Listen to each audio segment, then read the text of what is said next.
It was announced during our show yesterday that the Philadelphia Eagles would be holding a press conference yesterday afternoon as it pertained to Jason Kelce. And we were all a little sad because we thought that this was the case. But after 13 seasons, the 6-time All-Pro and 7-time Pro Bowler Super Bowl champion Jason Kelce, he's called it a career.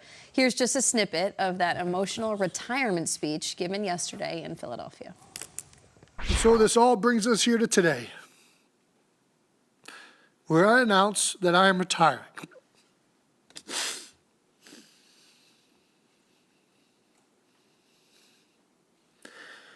Where I announce I'm retiring from the NFL after 13 seasons with the Philadelphia Eagles. And today, I must admit, I am officially overrated. Vastly overrated. But it took a lot of hard work and determination getting here. I have been the underdog my entire career, and I mean this when I say it. I wish I still was. Few things gave me more joy than proving someone wrong. My mother used to tell people, and still says to this day, if you want Jason to do something, all you have to do is tell him he can't.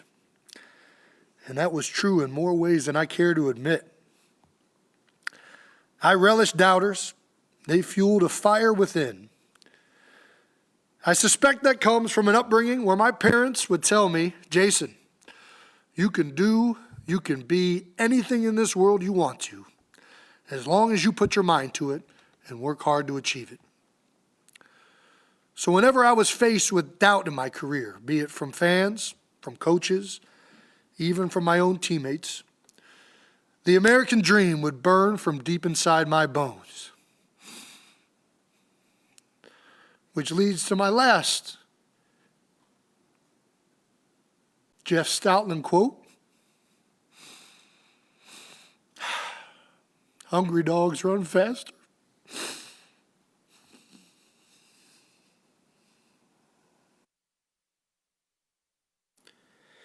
Thank you, Philadelphia. Oh my God. Thank you, Philadelphia. From the bottom of my heart, thank you for letting me represent this city and allowing me into your homes every Sunday. Growing up, it has truly been a privilege. You have all been so good to me and my family.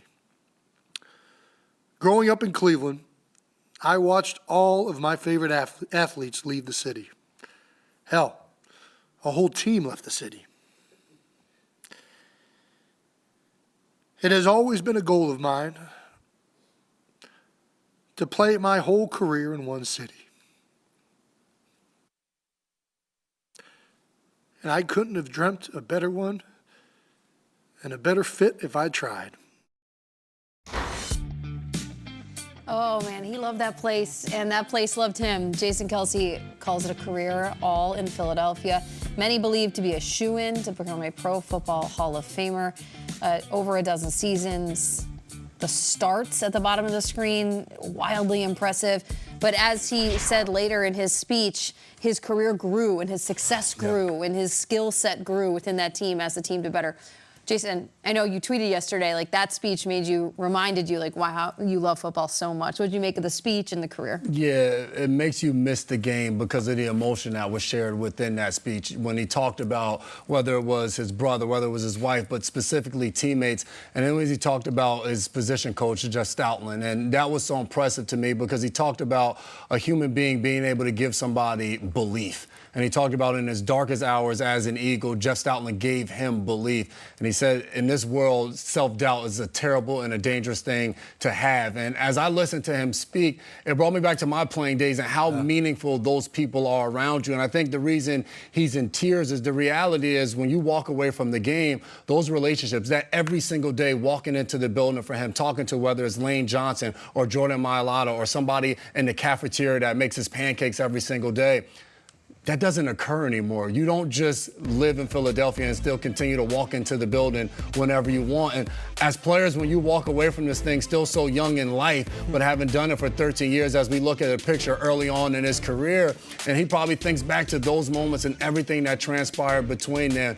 It was so cool. My son came home from school and this week and he had a basketball game and they got killed in the first game and he was in tears after and he had to get ready for the second game. And was asking him yesterday, like, hey, what is something you're working on? He said, I want to be able to control my emotions better. I was like, are you saying that because you cried in the game after the game this week? And he said, yeah, I have to be able to control that. I show him the Jason Kelce speech in which Kelce is in tears throughout the whole speech and tell him that this is an amazing speech and it's okay to cry. And Jason Kelce made it okay to be whoever you were as he did his career and did it on his own terms. So fun to watch and such a great player. Fantastic. Going to be a Hall of Famer one day. That's really cool.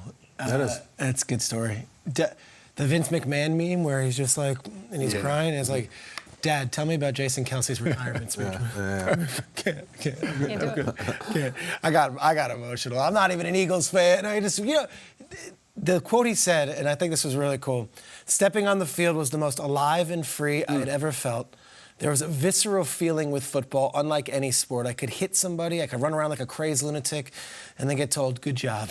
And he said, I love football. I think it was 45 minutes. You can find it online, watch the whole entire thing. If you love the sport, if you watch our show, you probably love the sport.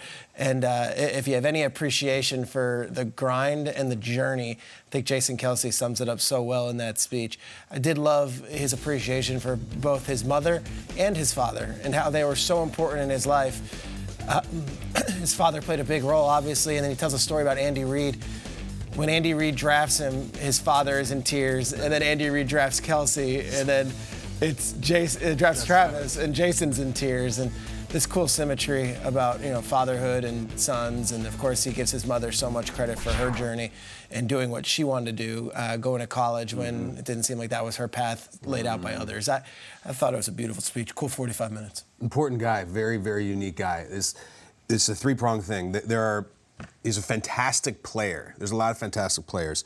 He's excellent in the media, but then also he's beloved by teammates and fans. Those three things all at once are very, very, very rare and almost unheard of for an offensive lineman. To that point, some takes on Jason Kelce. I think he's the most famous offensive lineman ever.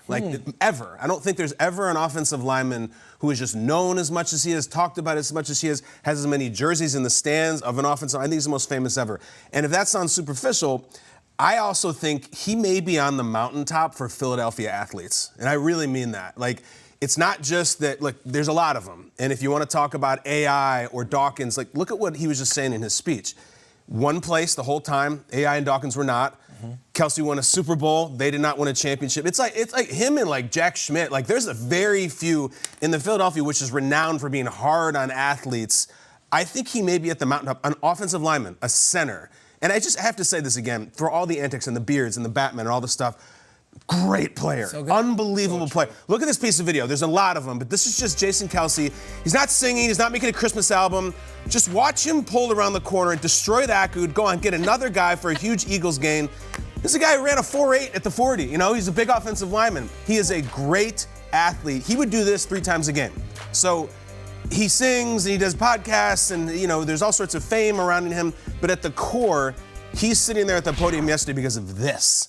All that stuff goes away if he can't block like that, and he's done it for over a decade. He's awesome. He's really a rare guy, unbelievable, great speech. Miss him already. None of those numbers at the bottom of the screen exist without him being the type of player that he was.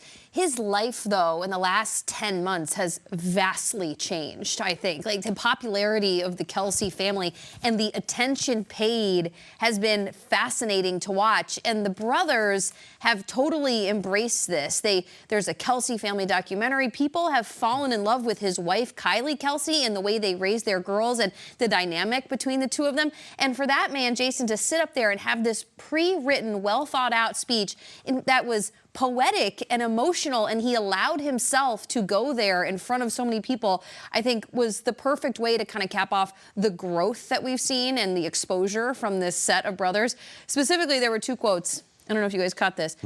2 Taylor Swift references in that speech yesterday. Intentional? I'll see. Okay. It's only too poetic. I found my career being fulfilled in the city of brotherly love, a relationship I knew all too well.